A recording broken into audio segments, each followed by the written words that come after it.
It's that time of the year again, Nobel Peace Prize time. And if you're a big fan of Maria Ressa and the Rappler and you don't want your bubble burst about what she is, who funds Rappler, you should stop watching right now because I'm going to tell you the rest of the story and I will explain why Western special interests are using the Nobel Peace Prize to lend her this illusion of legitimacy she definitely otherwise does not deserve. So let's just jump right into this CNN article. And I picked the CNN article because many people might not realize this. Maria Ressa used to be an employee of CNN for almost 20 years. And they'll even mention that in the article, but further on down where they hope you already stopped reading.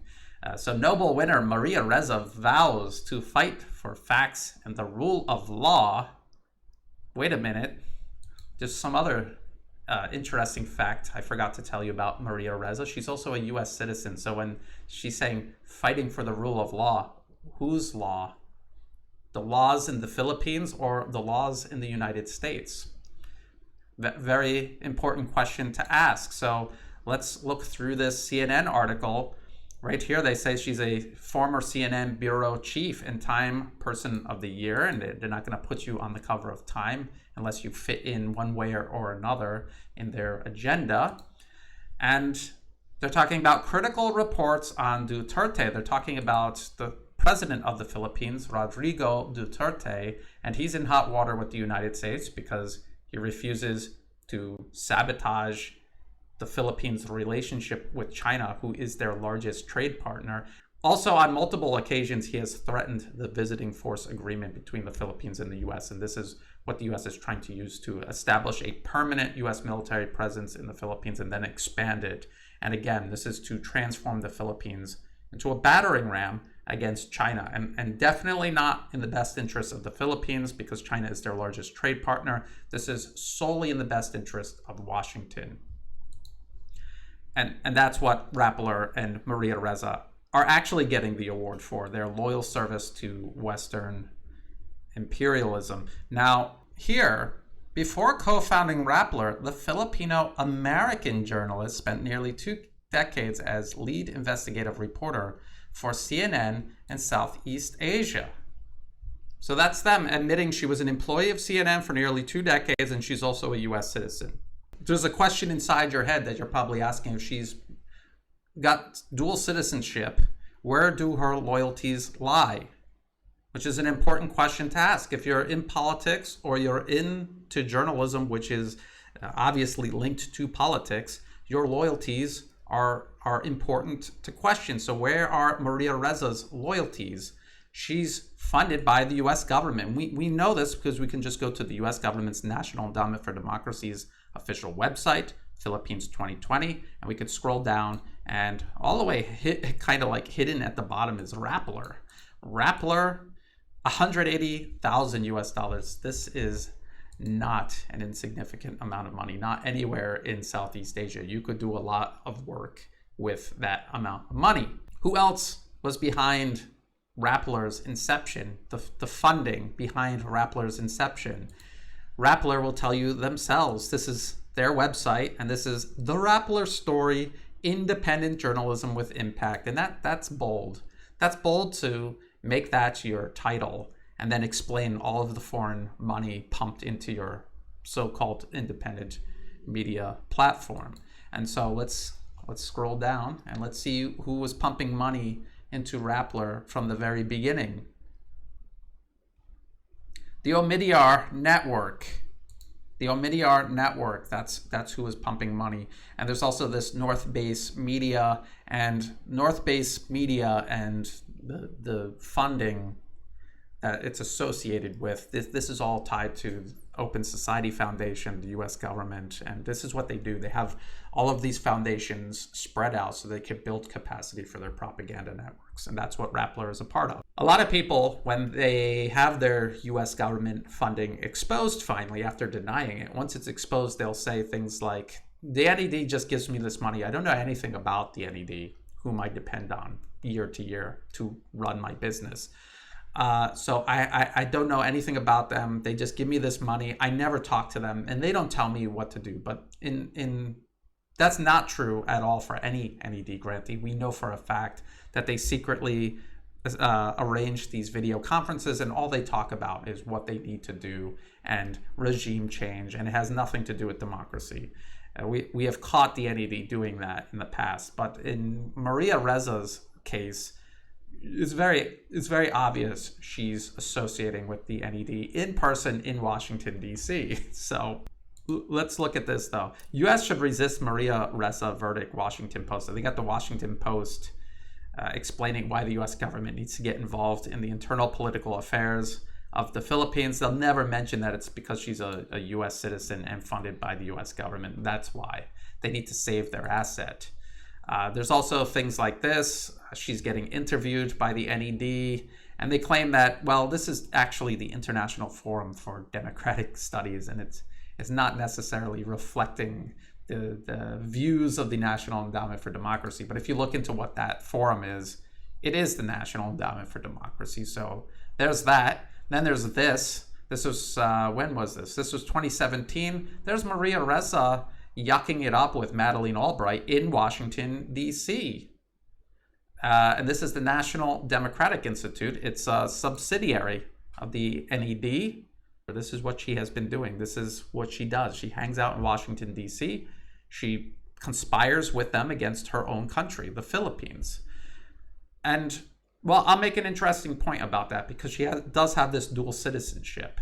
But it's very clear where her loyalties lie. Now, let's get back to Madeleine Albright, an unapologetic war criminal who literally said it was worth it starving 500,000 Iraqi children to death to stop Saddam Hussein from dropping nuclear bombs he didn't have, they knew he didn't have, they knew he would never have.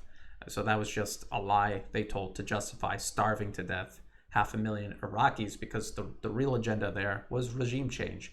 They wanted to subordinate Iraq under a U.S.-led international order, period. That's what they were doing. That's why they starved those kids to death, for imperialism. And it's important to remember this. Maria Ressa hanging out with Madeleine Albright after her defending that, and the history of the United States and the Philippines, which I will go into, it'll become very clear just how else to say it, despicable Maria Ressa and her betrayal of the Philippines actually is. So let's listen to Madeleine Albright. She says the U.S. is trying to prevent Saddam Hussein from making and dropping a nuclear bomb or chemical weapons on other countries. And she says he's still lying about his weapons programs. We have heard that 500,000 children have died. I mean, that's more children than died in Hiroshima. And you know, is the price worth it? I think this is a very hard choice, but we think the price is worth it. It is a moral question, but the moral question is even a larger one. Don't we owe to the American people and to the American military and to the other countries in the region that this man not be a threat? So a lot of people really edit that clip down. I thought it was important for you to hear everything, because I think it's even more delusional when you hear her trying to justify why she was doing that. It's even more delusional. Now, again, I'm going to get into how the U.S. has been carrying out genocide in Iraq for years and years. Over 1 million Iraqis dead just after the 2003 illegal invasion of Iraq.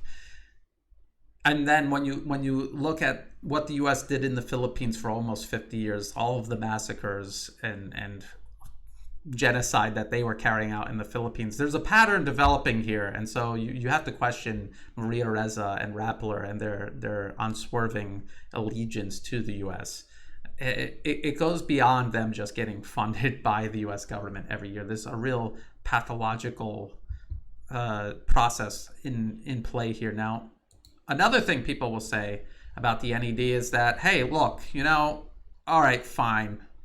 We're getting funded by the U.S. government. So what? I know I denied it because I know how bad it looks. But now that you've exposed me, who cares that I'm funded by the U.S. government? And it's the National Endowment for Democracy. Look, it even says democracy in its name. And then down here, supporting freedom around the world. What do you have against that? And what I have against that is that anyone can write anything on their website. It actually matters who's running it, who's directing it, and what their real agenda is. they're not going to honestly label it the National Endowment for Regime Change or the National Endowment for Spreading American Imperialism. They need to dress it up. But look at these characters. These are characters that you cannot dress up. So board of directors, the first guy on the list is Elliott Abrams. He's a convicted criminal, a literal convicted criminal who required a presidential pardon. And when you get a pardon, it doesn't mean you didn't do it. It means you did it. You're just getting pardoned for it. And so there's Elliott Abrams. And so let's look at his background. Is he a freedom-fighting, pro-democracy, human rights advocate? U.S. diplomat convicted over Iran-Contra appointed special envoy for Venezuela. Elliott Abrams, who was linked to failed coup against Chavez, to join Pompeo to urge Security Council to recognize Guaido as head. And here is our answer about Elliott Abrams' commitment to human rights, democracy, and freedom. Abrams is widely remembered in Central America, but particularly for his time in the Reagan administration when he tried to whitewash a massacre of 1,000 men, women, and children by U.S.-funded death squads in El Salvador when he was Assistant Secretary of State for Human Rights. He shrugged off the reports as communist propaganda and insisted the administration's record in El Salvador is a fabulous achievement. He also helped organize the covert financing of Contra rebels in Nicaragua behind the back of Congress, which had cut off funding. He then lied to Congress about his role twice. He pleaded guilty to both counts in 1991, but was pardoned by George H.W. Bush. So Maria Ressa barking about rule of law, and even if it's American rule of law that she's barking about, you can see in practice there is no rule of law. This man blatantly violated the law and he was pardoned for it. He paid no consequences. There were no consequences. There was zero accountability for that. Elliott Abrams on the board of directors of the NED involved in massacres and human rights violations. This is who Maria Ressa and Rappler are taking money from every single year. This is who they're taking money from. Then there's also Scott Carpenter. He's also on the board of directors. And they even say in his official NED profile that he was director of governance of the Coalition Provisional Authority in Iraq from 2003 to 2004. So he directly participated in the illegal invasion and occupation of Iraq. And this was after they murdered, arrested, or drove out the actual Iraqi government, but before they handpicked a client regime to put in its place. You had these white American men running around the country, running everything. So again, he's on the board of directors of the NED. This is who Maria Ressa and Rappler are taking money from, people involved in some of the worst crimes against humanity of the 21st century. And by the way, Elliott Abrams has supported every single war of aggression America has ever waged in his lifetime, including the Iraq War. So again, this is who they're taking money from. Now, some people will say, look, Brian, that was in 2017, when she was meeting with Madeleine Albright. Maybe she's more independent now. Maybe she has rolled back her association with Washington and the National Endowment for Democracy, who funds her year to year. And I'm here to tell you that no, just this year, actually like a month ago, September, journalism takes center stage in Vienna at the 2021 IPI World Congress. And so she was off to Austria to join this meeting. This is her right here. International Press Institute. Come down here. These were all the participants, and they all have common threads. They're all involved with NED or Open Society funded propaganda. And so there's Maria Ressa, Rappler, CEO. So this is who's partnering with them and funding it all. There's the National Endowment for Democracy. So at every turn, the NED, the U.S. government, behind these so-called independent journalists, it's a real joke. So why is the U.S. government paying all of these so-called independent journalists? What are they paying and what are they getting for their money? This is what they're paying them for. Where did the Philippines export in 2019? And you can see between China, Hong Kong, and Taiwan, if you add all three of these together, it accounts for more of Philippines exports than North America, Europe, and everywhere else combined. So by far, China is the Philippines' most important export market. And then in terms of imports, again, China, more than all of these other regions of the planet combined. Asia and China, incredibly important for the economy in the Philippines. And so the current government in the Philippines, President Rodrigo Duterte, they understand that trade with China is extremely important and stability in Asia is extremely important because that's where their economy gets all of its money by far. And so Maria Ressa and Rappler and other US funded propaganda outfits operating in the Philippines and other opposition groups in the Philippines, this is what they're trying to derail. They have told the government of the Philippines, like they have told all governments in ASEAN, cut your ties with China. I don't care what it does to your economy. If you don't, we are going to punish you for it. We're going to put pressure on you. This is what all of these opposition groups are getting funded to do, to put pressure on all of these governments. The Milk Tea Alliance, this is a US State Department project. None of the governments in the region in power currently are interested in joining the US-led anti-China crusade. None of them. So they are creating opposition groups to overthrow these governments. And these are governments, these are new client regimes installed into power that will join the US in its anti-China crusade. That's what all of this is about. And I'm going to show you on Rappler's own website. I'm going to show you some of the headlines, and then we're going to go through some of the editorials. And I'm going to go over them quickly, but I'm going to put the links to all of this in the video description below, and you could read it yourself, and you can see that I'm probably understating just how ridiculous the so-called journalism is going on over there on Rappler. So Capria refutes Duterte, says Hague Tribunal heard China's position. So this is this year. They're talking about this tribunal that the US organized and dragged the Philippines to against China regarding the South China Sea. Now, this was actually arranged with a previous administration that was put out of power by Rodrigo Duterte, the president of the Philippines, and he was not interested in pursuing this, but they brought it to The Hague anyway. It obviously ruled in favor of the Philippines. It was totally politically motivated.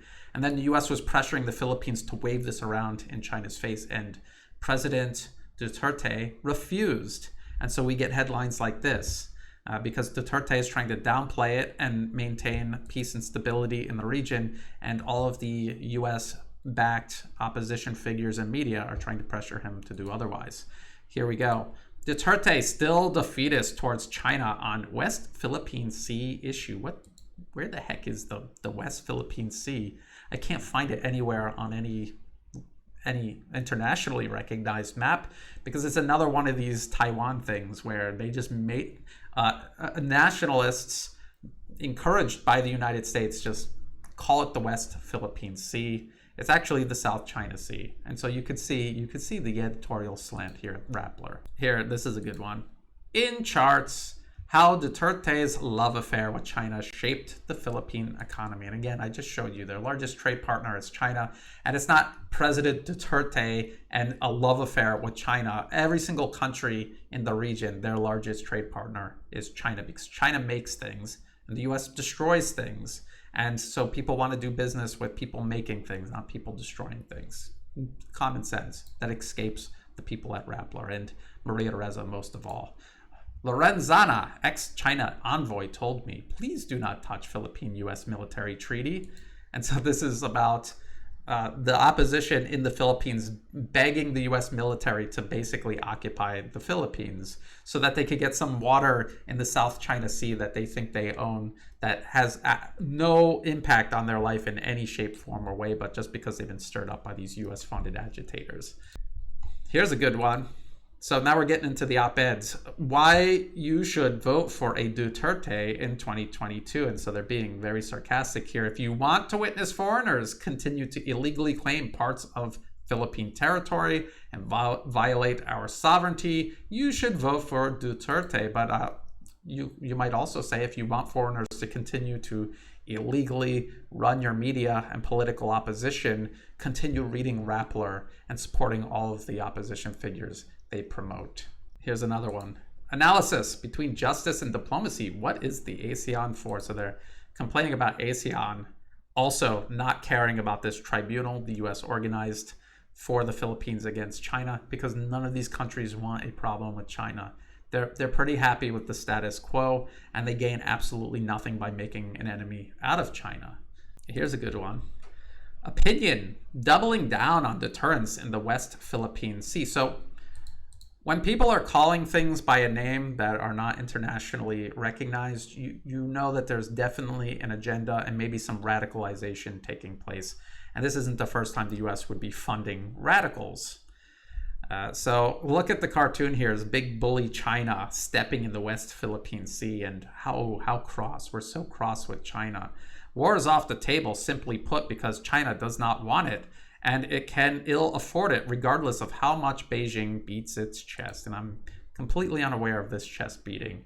I'm acutely aware of how much business China does with the rest of the region and how deeply invested they are in maintaining peace and stability to facilitate that trade, first and foremost, above all other things. Now, I told you I was going to talk about the U.S. relationship with the Philippines, the history between the U.S. and the Philippines. And some people don't know this, but the U.S. actually colonized the Philippines for almost 50 years, from 1898 to 1946, which means there are people alive today who were alive when the Philippines were a colony of the United States. So from the U.S. State Department's official website, Office of the Historian, this is about the Philippines.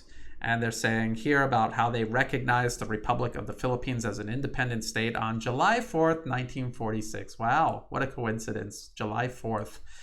The United States and the Philippines signed a treaty on the same day whereby the United States renounced all claims to the Philippines, which had previously been under American sovereignty. So that's the U.S. State Department itself admitting that the Philippines were a colony of the United States until 1946.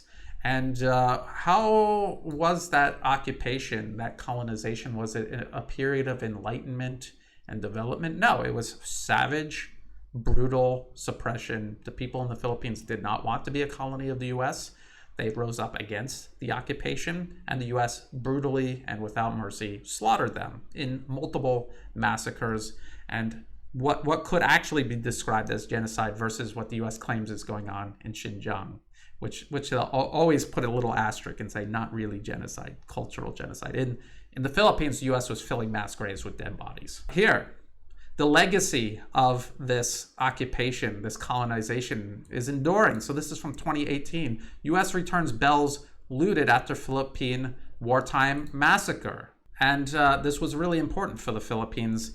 And when I first read this story, I kind of thought, well, maybe soldiers looted it way back when, and then it was in somebody's attic, and then they found them and they returned them. But that's actually not the case. This is where the bells were. 2 of the bells had been on display at an Air Force base in Wyoming, the other at a U.S. Army museum in South Korea. So the U.S. military looted this and, as a matter of policy, put them on display as war trophies. That's the United States until 2018. This has been their attitude towards the Philippines, a nation they always pretend they're there championing for. And I think they gave these bells back because they're trying to convince the Philippines to cut their own risks in regards to China, to subordinate themselves to the U.S., allow a wider U.S. military presence in the Philippines. And I'm pretty sure the U.S. is confident that if things go their way, they could get those bells back. And regarding the massacre, the U.S. military looted these bells after. Rappler has their own article on it. Fast facts, Balangiga massacre. And they're talking all about it. And, that's because Rappler pretends to be nationalist. They pretend to be nationalists, but only in regards to stirring up hatred towards China. Imagining that China is doing all of these things that the U.S. has and still is actually doing to the Philippines, including teeing up a full-blown military occupation of the country. But anyway, this is how they cover the massacre, which everyone in the Philippines knows about. But then at the very end, they do this really bizarre thing where they're trying to pad it, to try to portray it in a softer light. And they're saying, a recent study by the Balangiga research group found that most soldiers countermanded the kill and burn order, which meant that some soldiers refused to claim innocent lives and resorted only to destruction of homes and livelihood. And then they're saying, they're trying to call into question the claim that 2,500 totally innocent civilians, men, women, and children, were slaughtered by U.S. forces deliberately as collective punishment. They're trying to soften all of this. But then again, you have to ask yourself, why wouldn't they? They're funded by the US government. This is their job, is to pretend the US didn't and isn't still doing this to the Philippines, and to get people to imagine China is. That's what all of this is about. And I'm going to end on this. This is from the Manila Times. This is an op-ed. This is not news, but this is from the other side. This is from someone in the Philippines who does not like Maria Ressa. Maria Ressa is an American bashing the Philippines, salvaged her distressed career. And they're talking about how she's a US citizen. And he makes a really interesting point here about the oath of US allegiance. And it's talking about how you have to say this. You have to say this when you become a US citizen. I hereby declare on oath that I absolutely and entirely renounce and abjure all allegiance and fidelity to any foreign. And then they list all of these different, forms that a state could possibly take. And I thought, is that true? Because I'm an American, I never had to take an oath of American citizenship. I thought, is that true? Is that for real? And it is true. This is the official .gov U.S. Citizenship and Immigration Services website, naturalization oath of allegiance to the United States. And indeed, you have to denounce loyalty to all other nations that you might have been born in or a citizen of when you get your U.S. citizenship. And I think in principle, that's what you're supposed to do. In practice, I think most people with dual citizenship are very practical about this, and they don't take that too seriously. But in practice, Maria Ressa seems to have really taken it to heart. And whether you are or you aren't, dual citizenship represents a conflict of interest. So if you're a politician or a journalist and you have dual citizenship, you're involved in an obvious conflict of interest. And for Maria Ressa, impropriety has arisen from it. So she has no legitimacy. This is the reason they gave her the Nobel Peace Prize, to give her the illusion of legitimacy she otherwise does not have. This isn't the first time. There's all kinds of examples out there of people who got the Nobel Peace Prize who definitely didn't deserve it. And this was obviously a way to build them up in the eyes of the public ahead of horrible things they were going to be involved in. President Barack Obama, for example. And so shouldn't be a surprise, but now at least you know the rest of the story about Maria Ressa, because I think most people who know nothing about the Philippines had any idea who she was. And they would just take CNN's word for it, that she was great, she was an independent journalist, and she deserved this. If you thought this video was useful, please like and share it. Think about subscribing. It's free to do, and it helps the channel grow. I have a website, newatlas.report. I'm not allowed on social media, so if you want to follow all of my work, my articles, my videos, everything is there at newatlas.report. There are no ads, there is no paywall, and there never will be, so please bookmark it and share it with others. In the video description below, there will be all of the links to all of these articles that I went over. Read them for yourself. Seeing is believing. In the video description below, there are also ways you can help support my work. To everyone who has been, whether it's through Patreon, month to month, one-time donations, or even if you're just liking and sharing my work, thank you so much. I could not do this without that support. And as always, thank you for watching.